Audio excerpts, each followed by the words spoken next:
Murder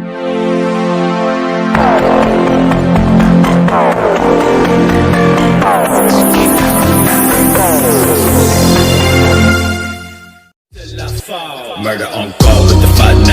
20 years and it seems like a lifetime. I've been hanging every day from a lifeline. Why these fucking tell? Hello students, welcome back to my ME YouTube channel. I am going to discuss the grammar about voice sense. So let us start the grammar. So at first I have to discuss about the formula of the voice sense. So what is the formula?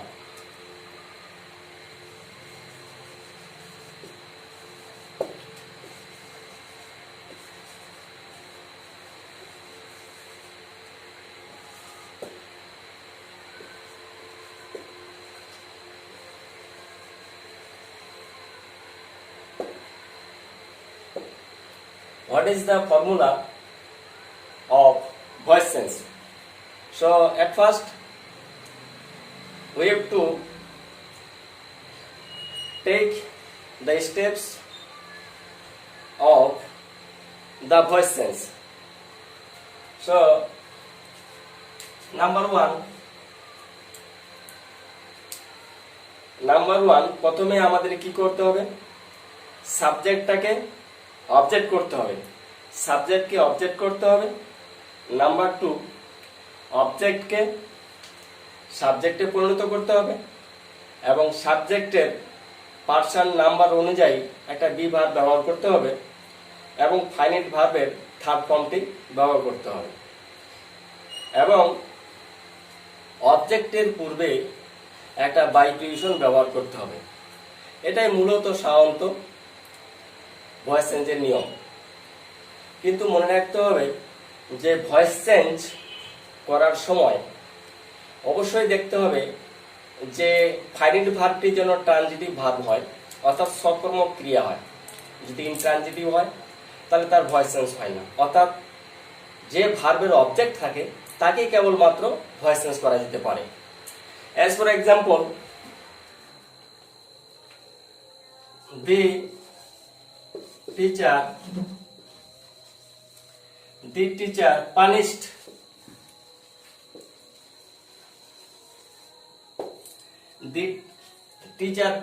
the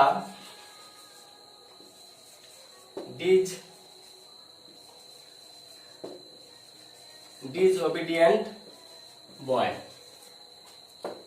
এখানে the teacher punished the disobedient boy.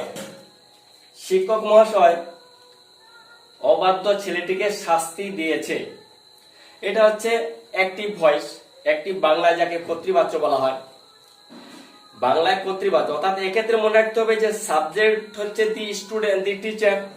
এই the teacher সরাসরি ছাত্রকে কাজ করছে শাস্তি দেওয়ার কাজটি, অর্থাৎ ক্রিয়ার কাজটি সম্পূর্ণ করছে সাবজেক্ট সরাসরি। তাই এক্ষেত্রে কি হচ্ছে, এক্ষেত্রে দেখছি যে এই যে দি টিচার, এটা হচ্ছে এখানে সাবজেক্ট এস, এবং যে কাজটি সম্পূর্ণ করছে অর্থাৎ কি করছে, শাস্তি দিচ্ছে, এই শাস্তি দেওয়া কাজটি হচ্ছে ভি। এবং কাকে দেওয়া হচ্ছে? The ডিসওবিডিয়েন্ট boy. দ্য ডিসওবিডিয়েন্ট বয় দেওয়া হচ্ছে, শাস্তি দেওয়া হচ্ছে। এটা হলো অ্যাক্টিভে হলো, এটা হচ্ছে অ্যাক্টিভ। এবার অ্যাক্টিভ বাংলা হলো সকর্মক ক্রিয়া। এটাকে যদি আমরা কি করি, প্যাসিভে যাই, তাহলে প্যাসিভের যে নিয়মটি আসে সেই নিয়মটা আমাদের প্রথমে দেখতে হবে।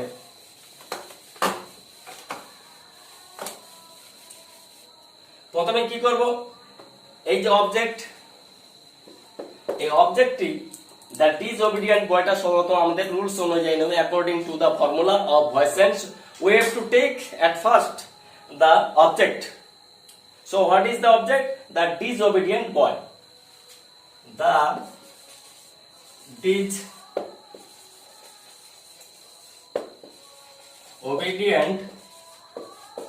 disobedient boy. So at first we have to check what is the person and number of the present subject. এই বর্তমান যে সাবজেক্টটি পেলাম দি ডিসঅবিডিয়েন্ট বয়, এই ডিসঅবিডিয়েন্ট বয়টির পার্সন এবং নাম্বারটা আমাদের লক্ষ্য করতে হবে। এটা কি? এটা হচ্ছে একটি মাত্র বালক, তাহলে এটা হচ্ছে সাধারণত এটা থার্ড পার্সন সিঙ্গুলার নাম্বার। যেহেতু থার্ড পার্সন এবং একটা মাত্র বয়ের কথা বলা আছে, তাই এটা singular number, third person singular number. এই থার্ড পার্সন সিঙ্গুলার নাম্বার হওয়ার জন্য একটা বিভাগ নিয়ে আসতে হবে, সেই বিভাগটা হলো ইচ। তাহলে যেহেতু আর লক্ষ্য করতে হবে যে পানিশড, এই যে আমরা এখানে পানিশড দেখেছি, এই পানিশটা কিন্তু কি আছে, এই পানিশটা পাস্ট ফর্মে দেওয়া আছে, অতএব বিভাগটা পাস্ট ফর্ম হয়ে যাবে। তাহলে ইজের পাস্ট ফর্ম হলো ওয়াজ, তাহলে কি হলো, দি ডিসঅবিডিয়েন্ট বয় ওয়াজ।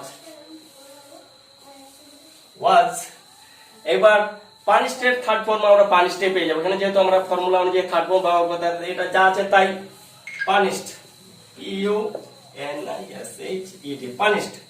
তাহলে the disobedient boy was punished. আর একটা বলেছিলাম যে এখন যেটা অবজেক্ট হবে তার আগে একটা বাই প্রিপোজিশন ব্যবহার করতে হবে। তো আমরা বাই প্রিপোজিশনটা নিলাম, বাই দ্য টিচার। এই সাবজেক্টটাকে এখন ব্যবহার করলাম আমরা দ্য টিচার, দ্য টিচার। তাহলে এক্ষেত্রে কি হলো, the disobedient boy was punished by the teacher. So the teacher does not act directly now in the passive voice. So it is the difference from active to passive, but without changing the internal meaning. So only the subject and object is being changed through this system.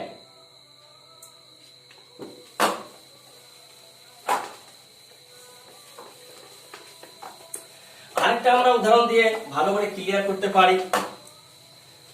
কিছু কিছু ব্যতিক্রম exceptional কিছু voice change আছে। আমরা জানি যে এই exceptional voice change গুলো সাধারণত একটু ব্যতিক্রম নিয়মে এগুলো করা হয়। এটা তো সিম্পল মেথডে করা হলো।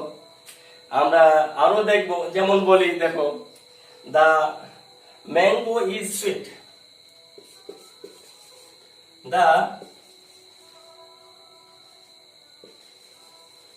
The mango is sweet. The mango is sweet. এখানে দেখো the mango is sweet, এখানে একটা মাত্র বিভাগ আছে, অর্থাৎ বিভাগ আছে, এখানে কিন্তু ফাইনাল ভার্ব নেই। এটাকে আমরা যদি বলি অন্যভাবে এক্সেপশনাল হিসাবে করি, তাহলে কিভাবে করব? এটা আমরা একটু অন্যভাবে করব, যে ম্যাঙ্গো ইজ সুইট আমরা কখন বলবো যে ম্যাঙ্গো ইজ সুইট? ঠিক এর ভাবার্থটা যখন ক্লিয়ার ভাবে আমরা যদি বলে দিতে পারি, তাহলে তখন এটা আমরা প্যাসিভ করতে পারি।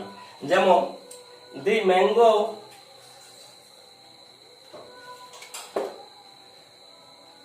একটু ব্যতিক্রম হলো,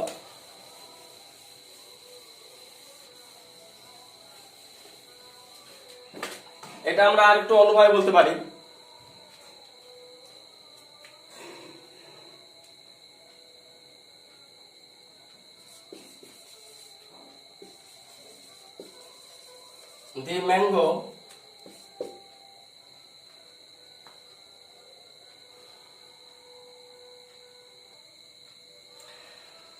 The mango tastes sweet.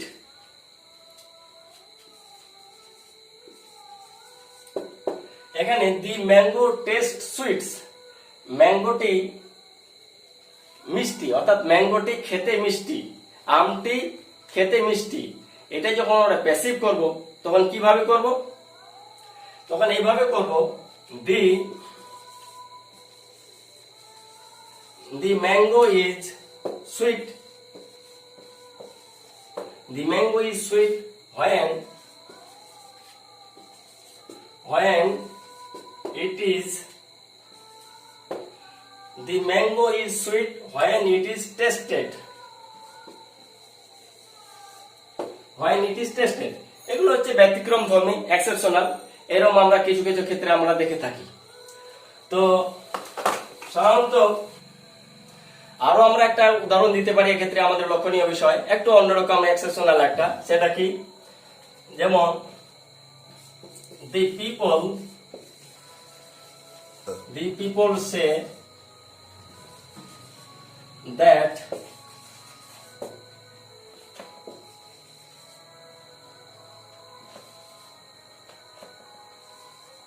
that man is mortal.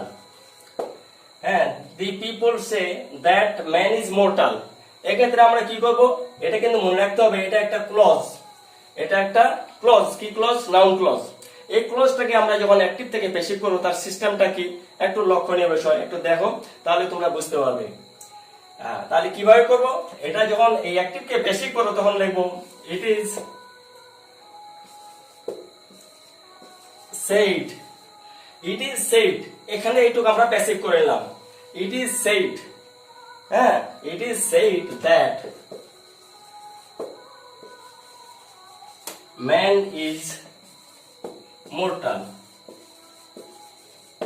তাহলে it is said that man is mortal, হ্যাঁ, মানুষে বলে যে মানুষ হয় মরণশীল, লোকে বলে যে মানুষ হয় মরণশীল। So, students, so far today, bye.